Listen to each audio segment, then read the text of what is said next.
wabarakatuh.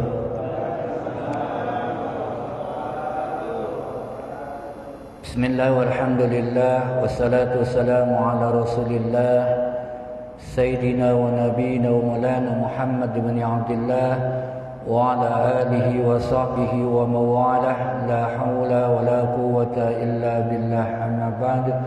Qala subhanaka la ilma lana illa ma 'allamtana innaka antal alimul hakim. Fa innal khairal hadisi kitabullah wa khairal huda huda Muhammadin sallallahu alaihi wa alihi wasallam. Man salaka tariqan yaltamisu fihi 'ilman sahalallahu bihi lahu tariqan ilal jannah. Wa qala al-imam Syafi'i rahimahullahu ta'ala rahmatan wasi'atan. Man arada ad-dunya fa'alaihi bil ilmi wa man arada al-akhirata fa'alaihi bil ilmi wa man aradahuma fa'alaihi bil ilmi. Sadaqallahul aliyyul azim. Sama-sama kita hormati Ketua DKM As-Salam Al-Jami beserta segenap jajaran pengurusnya. Kita doakan mudah-mudahan senantiasa diberikan panjang umur dan sehat walafiat sehingga tetap istiqamah dalam rangka bersama jamaah memakmurkan masjid yang sama-sama kita cintai ini. Para masyayikh, para guru, para asatidz wasatijah, para hujjaj, para sepuh ini sepuh, ketua lingkungan, tokoh masyarakat, jamaah yang hadir pada kesempatan yang berbahagia ini, yang tidak saya sebutkan satu persatu namun tidak mengurangi rasa ta'zim dan hormat saya. Mudah-mudahan semuanya akan senantiasa mendapatkan limpahan dan cucuran rahmat dan keberkahan dari Allah Subhanahu wa taala. Alhamdulillah wa syukurillah bi nikmatillah. Kita memuji kepada Allah yang telah memberikan kita berbagai macam kenikmatan yang sampai dengan saat ini kita masih diberikan kesempatan dan kesehatan sebagai bagian dari kenikmatan yang Allah berikan kepada kita, sehingga alhamdulillah baru saja kita sama-sama menunaikan salat maghrib berjamaah. Mudah-mudahan rangkaian ibadah kita yang telah dan maupun yang akan kita laksanakan ini akan menjadi catatan amal soleh di sisi Allah Subhanahu wa taala. Amin ya rabbal alamin. Salawat juga salam semoga selalu kita haturkan pada junjungan kita Nabi besar Muhammad sallallahu alaihi wasallam beserta para keluarga, sahabat, juga para pengikutnya, dan mudah-mudahan kita semua termasuk umat yang selalu istiqamah dalam menegakkan syariatnya dan menghidupkan sunnah-sunnahnya, sehingga insyaAllah beliau berkenan kelak di hari kiamat nanti memberikan syafaatul uzma buat kita semua. Amin ya rabbal alamin. Kita buka kajian kitab hadis Arba'in Nawawi ini dengan umul kitab surat Al-Fatihah. Kita mohon keridhaan Allah Subhanahu wa taala dengan wasilah Fatihah ini, semoga Allah menjaga hidayah iman dan Islam kita. Allah berikan kekuatan jasmani dan rohani kita untuk tetap istiqamah dalam beribadah dan talabul ilmi.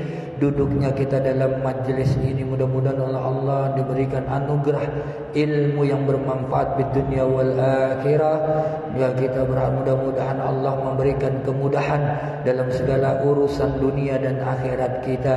Allah berikan kesabaran dan ketabahan kepada kita dalam menghadapi segala macam fitnah-fitnah dunia yang tiada guru-guru kita, orang tua kita, saudara kita, jamaah As-Salam Al-Jami telah mendahului kita.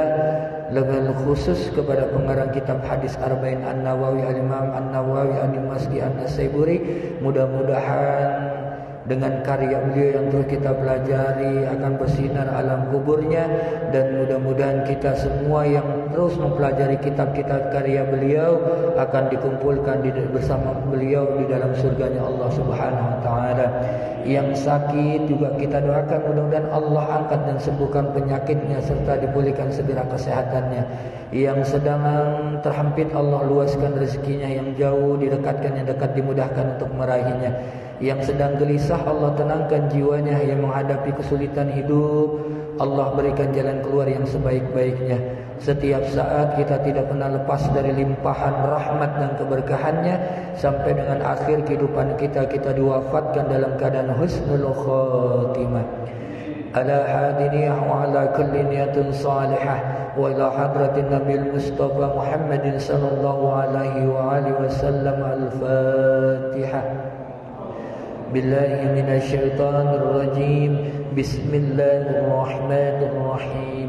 Alhamdulillahi rabbil alamin. Ar-Rahmanir Rahim. Maliki yaumiddin. Iyyaka na'budu wa iyyaka nasta'in. Ihdinas siratal mustaqim. Siratal ladzina an'amta 'alaihim ghairil maghdubi 'alaihim waladdallin.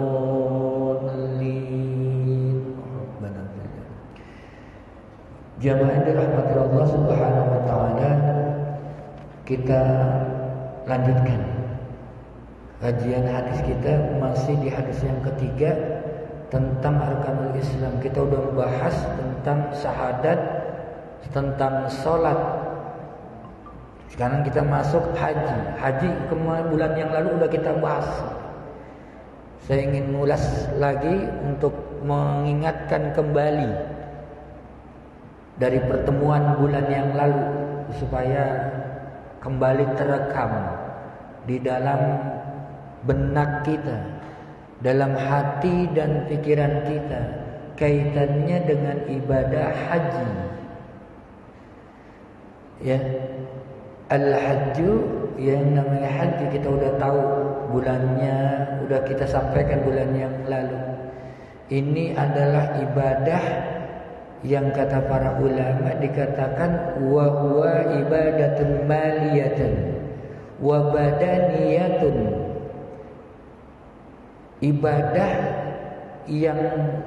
Ibadah ini mengikut sertakan yang namanya harta, maliyah, juga badaniyah, fisik. Dia satu lagi, kalau menurut Syekh Fuad Abdul Baqi itu dua, cuman maliyah wa badaniyah. Tetapi di dalam kitab Fathul Mubin bi Syarhi Arba'in An-Nawawi karya Al-Imam Ibnu Hazm Al-Aisami, bahwa ibadah haji itu mengandung unsur 3 sifat ibadah. Ibadah yang bersifat badaniyah, wa maliyah, wa qalbiyah. Semua tuh 3 itu. Haji harus punya fisik yang kuat. Makanya orang mau naik haji sebelum berangkat ada yang namanya medical check up dulu, dicek dulu bengek apa enggak nih. Punya penyakit asma kagak? Ya. Jangan sampai di sana ya dikit-dikit, apalagi sekarang ini di Madinah ini suhunya, panasnya itu sampai di 47 derajat di Madinah. Kalau di Mekah masih mending, di bawah daripada suhu di Madinah. Di Madinah itu ya Allah 47 lah. Kita aja yang di angka sekarang ini nih, kan berasa kita 35 derajat aja.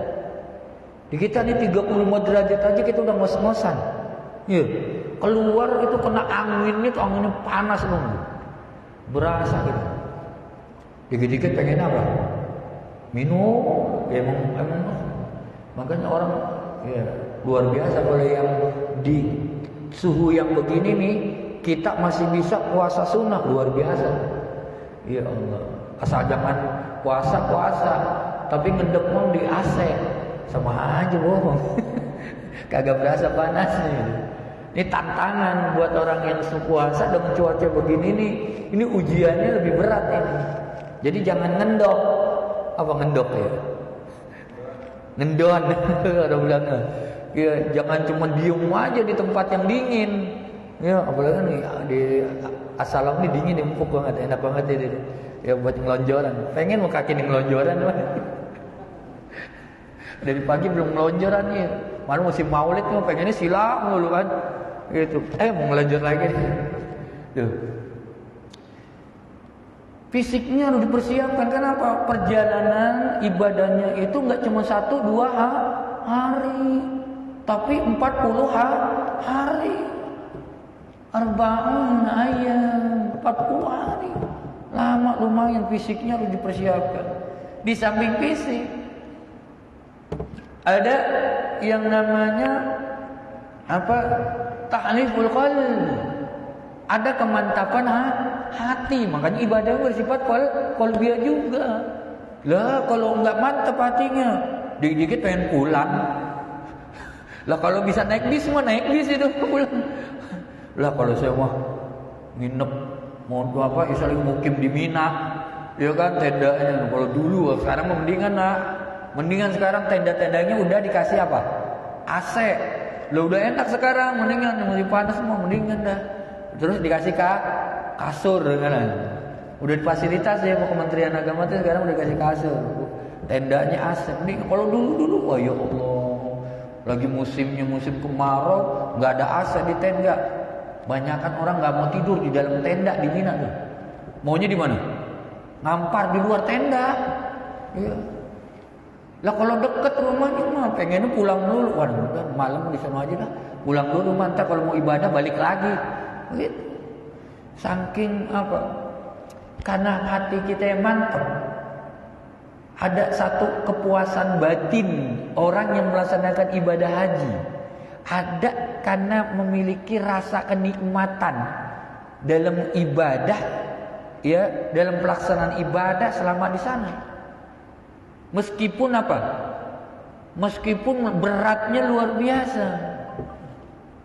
Perjuangannya antara hidup dan mati juga.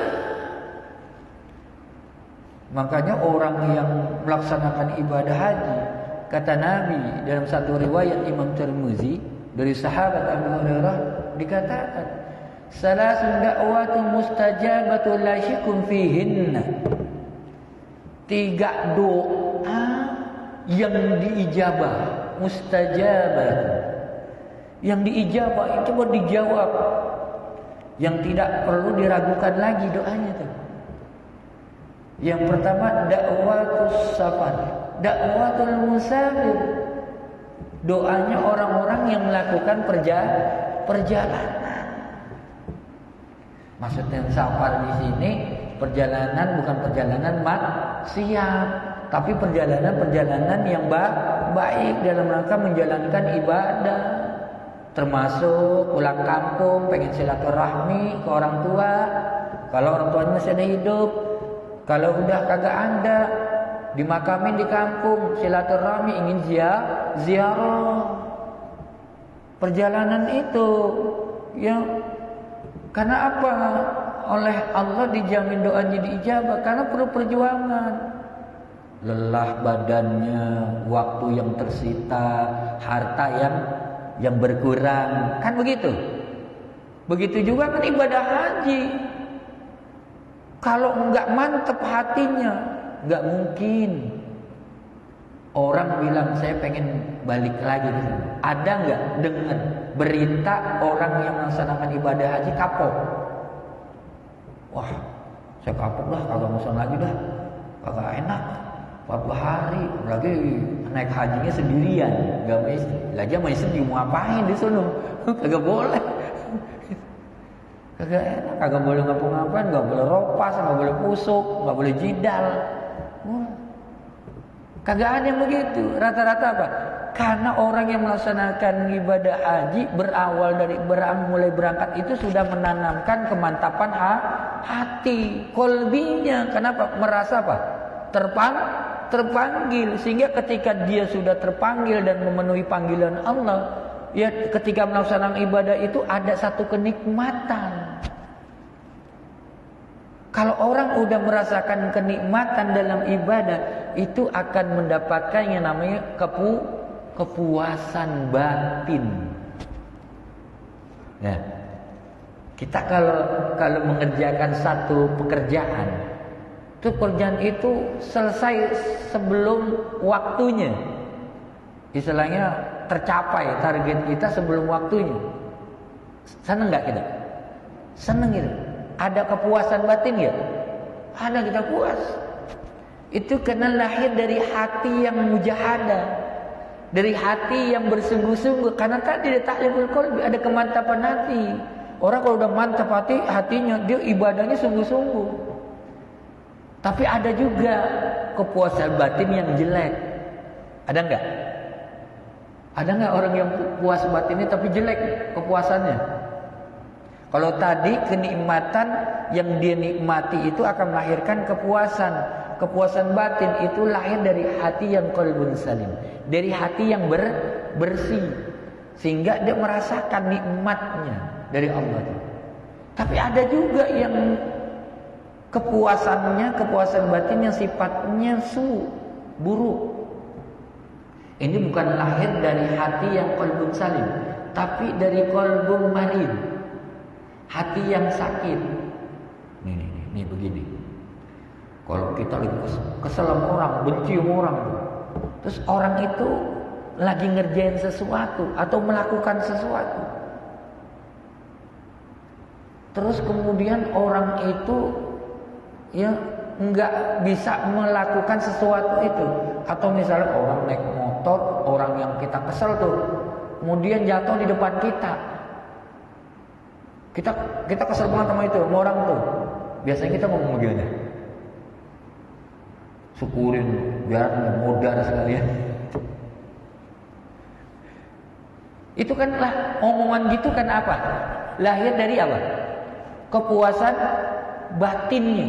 Tapi kepuasan batin yang buruk, orang kalau punya keburukan yang tidak menyukai seseorang, biasanya kalau orang itu mendapatkan satu musibah, orang yang benci sama dia, itu biasanya hatinya merasa puas kalau orang mengalami kesulitan. Biarin dah, syukurin dah. Biar susah sekali, biar belangsak. Orang lagi kaya teman kita, nggak inget sama saudara, nggak inget sama tetangga. Giliran susah, karena kita sudah kesel banget tuh, udah sering minta tolong kagak dikatolong-tolong, padahal dia mau mampu ngasih tolong kita. Gitu. Saking keselnya kita, giliran dia celaka, giliran dia dapat musibah, bukan kita bersikap simpatik, tapi apa? Malah ngerasa diri kita seneng kalau dia susah. Beda kalau orang yang punya mantap hatinya dalam mujahadah, lahir kenikmatan yang menumbuhkan rasa kepuasan batin. Makanya orang yang melaksanakan ibadah haji nggak ada yang nggak mau pengen balik lagi. Mau nggak? Udah sekali naik haji pengen naik haji lagi nggak? Padahal apa? Ngeluarin biaya banyak nggak?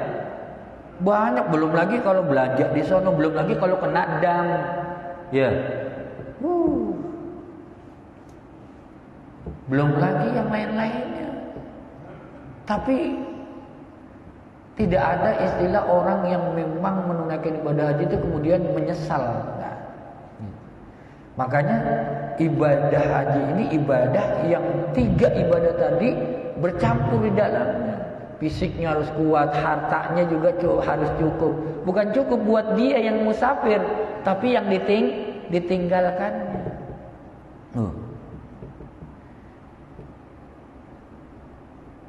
Tutahqiqu fihi manafi'u katsiratun lil fardi wal mujtami.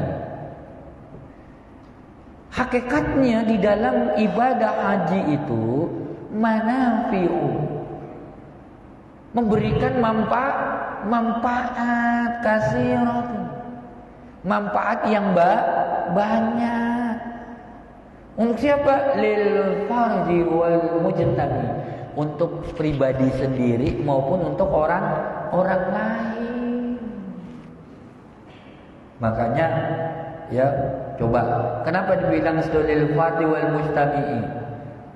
Dari orang yang berangkat haji didoain, kemudian pulang haji juga didoain. Bahkan bukan hanya didoain, orang yang baru pulang haji didatengin walaupun gak diundang.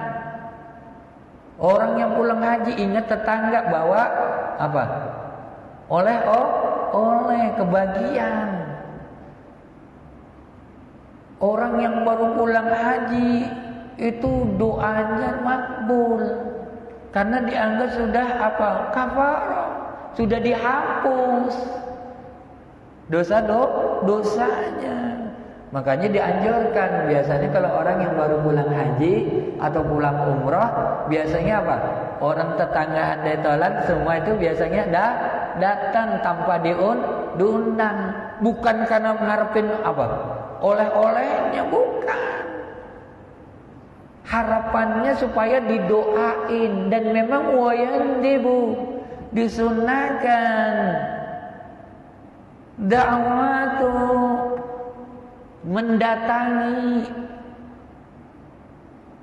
orang-orang yang baru pulang menunaikan ibadah haji, minta didoain.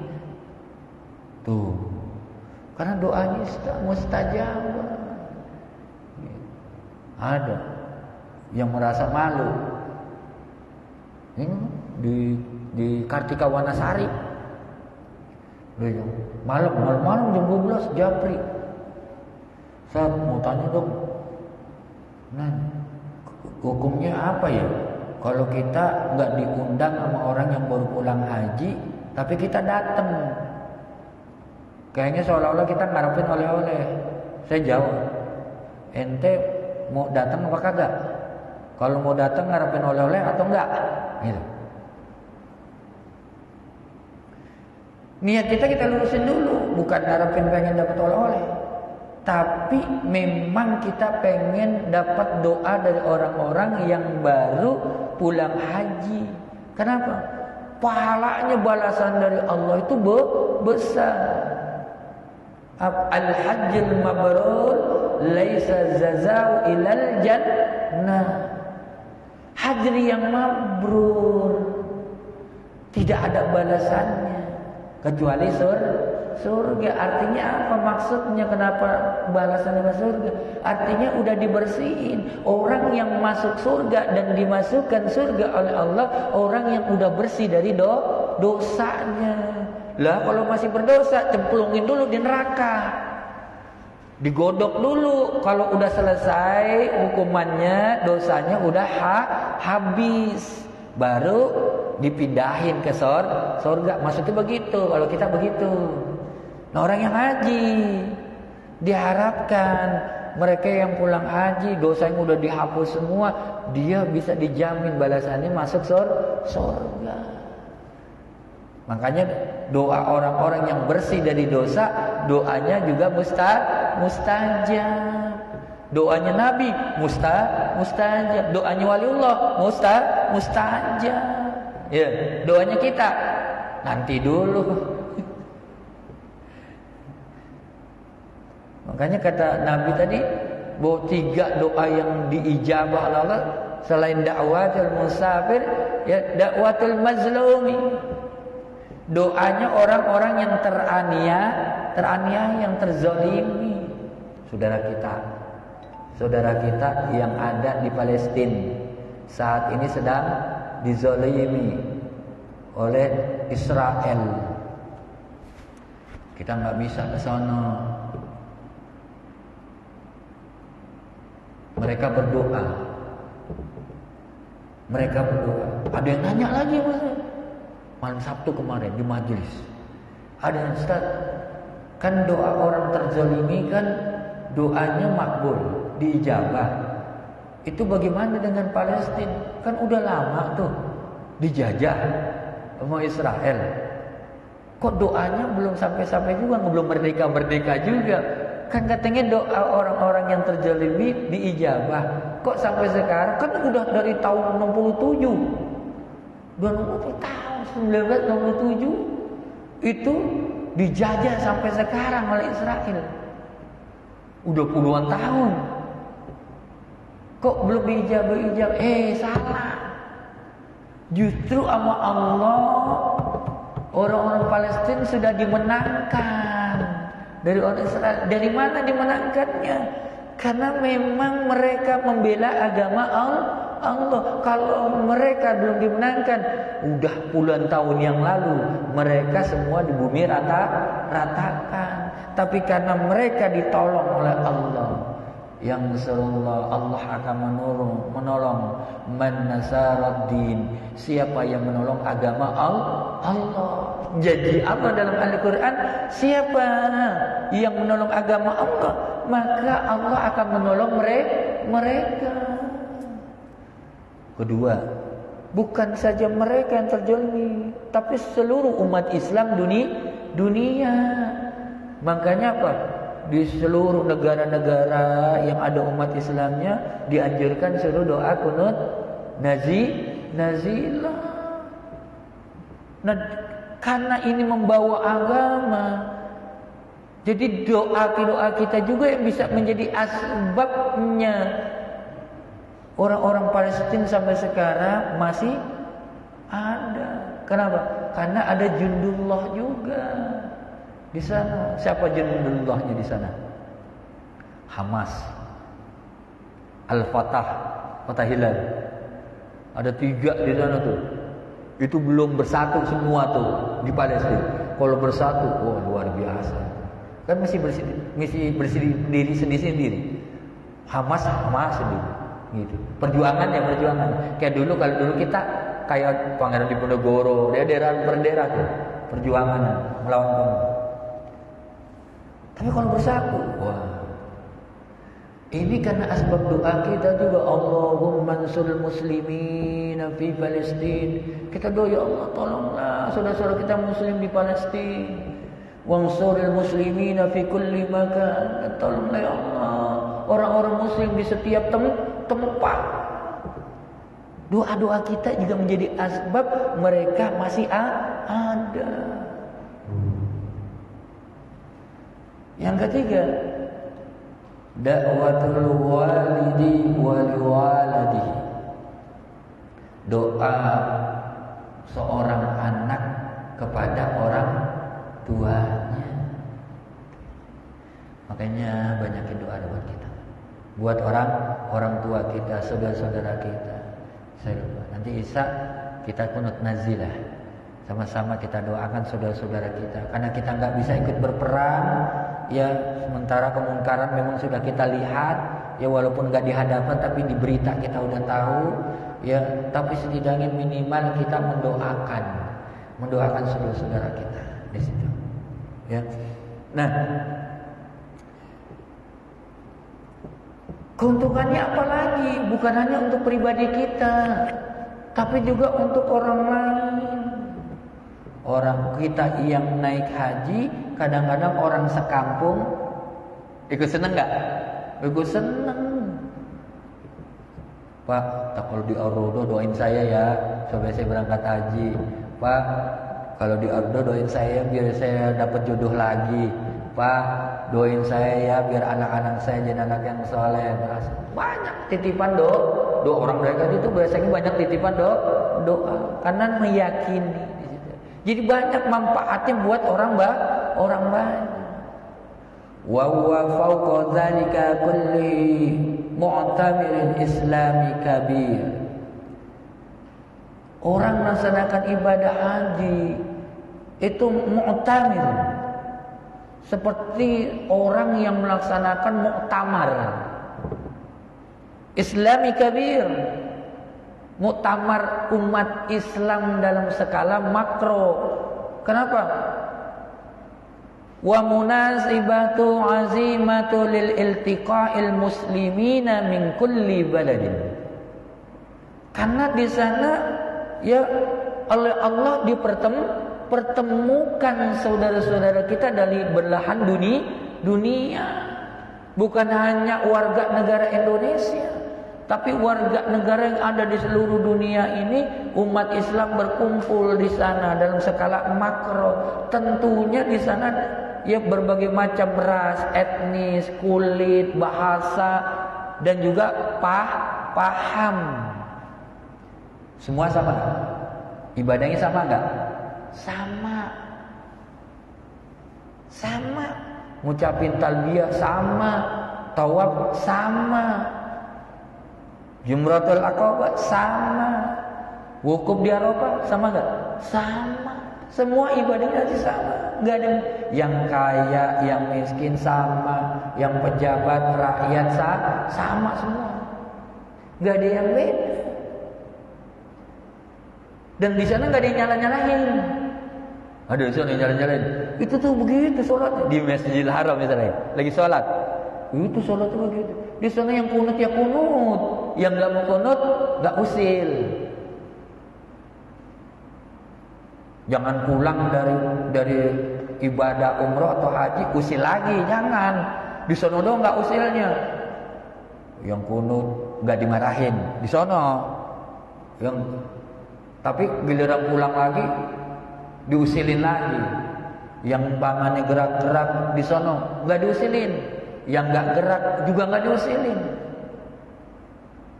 Tapi jangan sampai pulang dari ibadah di sana ngusilin lagi. Biarin masing-masing. Di sana begitu. Bukan karena hanya sebatas karena peringatan Allah supaya wala rufus rafasa wala fusuqa wala jidal. Karena cuma mendengar peringatan Allah, larangan Allah. Bukan itu maksudnya, kita suruh belajar untuk menghargai dan menghormati perbedaan. Belajar ketika kita berada dalam muktamar, dalam perkumpulan umat Islam dari berbagai paham di situ. Supaya tidak ada rasa saling paling benar di situ. Jangan kita lagi diajarin ibadah di haji itu jangan seperti katak di dalam tempurung. Tahu katak dalam tempurung? Hanya tahu dunia kita doang, nggak tahu dunia luar. Ilmu Islam itu begitu luas. Khasana kalau kita belajar dari sana kita bisa lebih banyak pahamnya. Di situ penting buat kita bisa memahami yang namanya satu ijtimaiyah al-tazawwuzatul mujtamiiyah. Kita harus memahami terhadap keseimbangan di tengah-tengah yang kelompok besar dalam kehidupan bermasyarakat, bersosial, bermuamalah di sini. Buat apa? Ya agar kita tidak lagi memperlebar akan jurang perbedaan. Yang dibahas perbedaan. Udah bukan lagi saatnya. Tapi yang harus kita kedepankan apa? Persamaan. Jadi kita lihat semua orang yang naik ibadah, yang berangkat menaikkan ibadah haji, semuanya tujuannya apa? Memenuhi panggilan Allah. Konsen hanya untuk ibadah, tidak memikirkan ibadah orang lain. Sebab nanti ketika yaumul ba'as, di hari kebangkitan, ketika kita dibangkitkan, itu kita juga tidak lagi memikirkan ya orang yang ada di sekitar kita. Kita kan dibangkitkan dalam keadaan tidak beralas. Ya. Kita dibangkitkan dalam keadaan tidak berpakaian, telanjang, bulat. Tapi di sana nggak mikirin. Nanti dia membuat nggak mikirin si anu telanjang gimana, si ini bagaimana. Kagak. Kenapa? Karena mereka udah repot dengan urusan yang amat berat. Apa? Urusan kehidupan akhirat. Kehidupan terhadap amalnya masing-masing. Sehingga apa? Mereka begitu amat berat, ada muncul tumbuh rasa takut yang luar biasa. Rasa ketakutan itu yang dia akhirnya mengindahkan orang di sekeliling, nggak mikirin di sekitarnya itu. Mestinya dalam ibadah haji itu yang diajarkan. Ketika kita ibadah, kita khawatir ibadah haji kita nggak mabrur. Maka kita konsen supaya ibadah kita, haji kita mabrur. Karena enggak banyak yang dapat mabrur. Kita berharap mabrur, tapi keluar dari ibadah haji pulang lagi ke tanah air, ya ibadahnya makin berkurang. Muncul lagi penyakit hati. merasa udah haji paling layak jadi imam. Kalau enggak jadi imam, kagak mau imamin. Ngambek, gede ambek. Ya, jangan. Ya. Qala Allah Ta'ala, ini Allah Subhanahu wa taala berfirman di dalam surat Al-Hajj ayat 27 28. Wa'azzin fin nasi bil hajji rijalan wa ala kulli damirin yatina min kulli fadzin amik. Dan berserulah pada manusia untuk bil haji, dengan menunaikan ibadah haji, ya'tuka rijalan. Maka mereka nanti akan mendatangi, orang-orang akan mendatangi. Maksudnya mendatangi tanah suci di situ. Wa ala kulli damirin, ada di setiap orang yang mendatangi dengan berjalan kaki di situ. Yatina min kulli fazin amik, ada juga yang berkendaraan unta. Tujuan apa? Liyash'adu manafi'u lahum, karena mereka ingin menyaksikan menyaksikan manafi'u lahum, berbagai macam manfaat bagi mereka. Orang yang melakukan ibadah haji manfaatnya begitu besar. Wa yazkuru smallah, mereka menyebut nama Allah Subhanahu wa taala fi ayyamin ma'lumatin, di hari-hari yang sudah kita ketahui. Ala ma razaqahum min bahimatil an'am, terhadap apa yang direzekikan oleh mereka dengan binatang ternak. Itu kaitan dengan orang-orang yang juga menunaikan ya ibadah haji, berkurban juga. Ya Allah, makanya orang yang menunaikan ibadah haji nggak pernah kapok di situ, ya, nggak pernah kapok. Wa qad furidal hajju fis sanati salisah minal hijrati, dan sungguh telah diwajibkan melaksanakan ibadah haji itu di tahun ke-6. Ibadah haji itu di tahun Hijriyah. Kaitannya dengan ayat Allah di dalam surat Ali Imran ayat 97, walillahi 'alan nasi hajjul baiti man istata'a ilaihi sabila. Mudah-mudahan ibadah haji ini kita bisa ngambil filosofis di dalam ibadah haji, agar kita menjadi orang-orang yang kembali menjadi manusia yang sesuai dengan fitrahnya Allah, bersih, beri memberikan manfaat buat diri kita juga buat orang lain, mampu menghargai dan menghormati perbedaan di sekeliling kehidupan kita, karena perbedaan memang tidak bisa dihindarkan. Satu keniscayaan yang sulit untuk dihindarkan, tapi jangan jadikan perbedaan itu ya sebagai kelemahan, tapi jadikan sebagai kekuatan. Masjid dibangun dari unsur yang berbeda, tapi ketika dipadukan dia mampu menjadi satu bentuk ya bangunan yang kokoh dan kuat. Itulah sebenarnya di dalam diri kita mesti seperti itu, menjadi bangunan yang kuat. Al-mu'minu lil mu'minin, seorang mukmin kepada mukmin yang lain kalbunyan, seperti bangunan, yashuddu ba'duhu ba'du, yang saling menguatkan satu dengan yang lainnya, bukan saling melemahkan. Awas, sebentar lagi kita akan menghadapi yang namanya apa? Pesta demokrasi. Bulan April 2024 kita akan memilih kepala negara. Mari sama-sama kita hargai setiap perbedaan dalam pemilihan, tapi tanpa harus mengulangi ya hakikat persaudaraan. Mudah-mudahan kita semua bisa mengambil hikmah dari pelajaran ibadah haji. Wallahu a'lam bishawab. Al-Fatihah. A'udzubillahi minasyaitonir rajim. Bismillahirrahmanirrahim. Alhamdulillahirabbil alamin arrahmanir rahim maliki yaumiddin iyyaka na'budu wa iyyaka nasta'in ihdinas siratal mustaqim siratal ladzina an'amta 'alaihim ghairil maghdubi 'alaihim waladdallin amin. wa'fu 'anna ya karim, wa'fu 'anna ya karim, wa'fu 'anna ya karim ya arhamar rahimin irhamna. Allahumma inna nas'aluka ilman nafi'ah, Allahumma asli zata bainina, Allahumma alif baina qulubina, Allahumma inna na'udzubika minaz zulumatil wahmi wa sahil binuril fahmi waftah alaina bi ma'rifatil ilmi. Allahumma inna na'udzubika min ilmi la yanfa wa qalbi la yahsha wa nafsi la tashba wa du'a la yusma wa amali la yurfa min fadlika da'um fi subhanakallahumma wa tahiyyatuhum fi salam wa akhiru da'wahum alhamdulillahi rabbil alamin. Astaghfirullahal azim, astaghfirullahal azim, astaghfirullahal azim. Subhanakallahumma wa bihamdika asyhadu an la ilaha illa anta astaghfiruka wa atubu ilaik. Wassalamualaikum warahmatullahi wabarakatuh.